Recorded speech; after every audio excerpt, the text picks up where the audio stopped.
সিলেটের রাখালগঞ্জ মাদ্রাসার অবসরপ্রাপ্ত অধ্যক্ষ মাওলানা হাবিবুর রহমানের সাথে মত বিনিময় করেছে দ্য ব্রিটিশ মুসলিম স্কুল।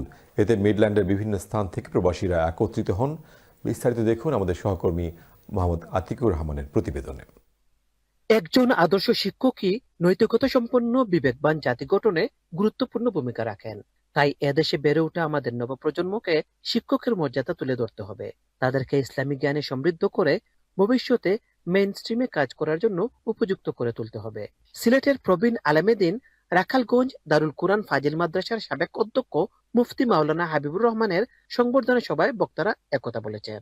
যুক্তরাজ্য সফর উপলক্ষে মাদ্রাসার সাবেক শিক্ষার্থীদের উদ্যোগে এই সংবর্ধনা ও মত বিনিময় অনুষ্ঠিত হয়েছে রোববার বার্মিংহামের লতিফিয়া ফুলতলি কমপ্লেক্সের আজাদ কনফারেন্স হলে। রাখালগঞ্জ মাদ্রাসার সাবেক শিক্ষার্থী হাফিজ মাওলানা হেলাল উদ্দিনের সভাপতিত্বে ও দি ব্রিটিশ মুসলিম স্কুলের শিক্ষক মাওলানা আখতার হোসেন জাহেদের পরিচালনায় এতে সংবর্ধিত অতিথির বক্তব্য রাখেন অধ্যক্ষ মুফতি মাওলানা হাবিবুর রহমান।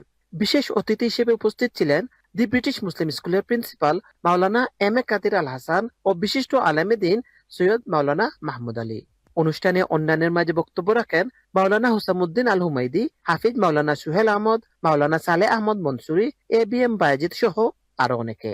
উনি আমাদের মতো ছাত্র রেখে গেছেন। ওনার খেদমত অত্যন্ত বিশাল। বিশেষভাবে ফুলতলি মসলকের আল ইসলা, তালামিজ, দারুল খেরাত সব খেদমতের সাথে উনি ওতপ্রোতভাবে জড়িত ছিলেন। হুজুরের ছাত্র এদেশের বিভিন্ন জায়গায় ছড়িয়ে ছিটিয়ে আছেন, সকলেই আমরা উপস্থিত হয়েছি। হুজুরের দিনের খিদমত এবং আমাদের প্রতি যে অবদান, তার শুকরিয়া স্বরূপ আজকের এই মাহফিল অনুষ্ঠিত হয়েছে। বার্মিংহাম থেকে Mohammad Atiqur Rahman, channel S news.